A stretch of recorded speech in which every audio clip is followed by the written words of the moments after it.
الفضل YouTube channel میں آپ کا استقبال ہے۔ اس چینل پر روزانہ قرآن پاک کی ایک آیت تلاوت مع ترجمہ اور مختصر تشریح پیش کی جا رہی ہے۔ ویڈیو اپلوڈ ہونے پر نوٹیفیکیشن پانے کے لیے اس چینل کو سبسکرائب کریں اور بیل آئیکن ضرور دبائیں۔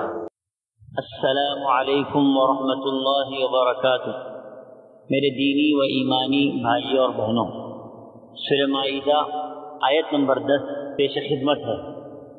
اعوذ باللہ من الشیطان الرجیم والذین کفروا وکذبوا بآیاتنا اولئک اصحاب الجحیم۔ اور جن لوگوں نے کفر کیا اور ہمارے احکامات کو جھٹلایا وہ دوزخی ہیں۔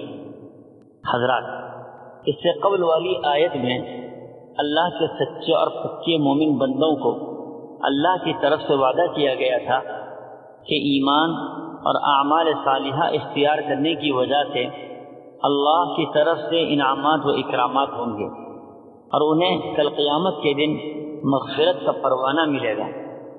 اس آیت میں کفر اختیار کرنے والوں اور اللہ کی آیات کو جھٹلانے والوں کا انجام بتایا جا رہا ہے کہ کفر اور تکذیب کتنی گھناؤنی چیز ہے کہ جس کی وجہ سے کل قیامت کے دن جہنم میں ڈال دیا جائے گا اور اللہ کی سخت مار اور پھٹکار ان پر ہوں گی اور ہمیشہ ہمیشہ کے عذاب میں گرفتار ہوں گے، اور وہ عذاب انتہائی تکلیف دہ ہوگا، پھر اس سے ہرگز خلاصی نصیب نہیں ہوں گی۔ اللہ تعالی ہم سبوں کی حفاظت فرمائے اور جہنم کے عذاب سے ہم سب کو محفوظ رکھے، آمین۔ وآخر دعوانا ان الحمد للہ رب العالمین۔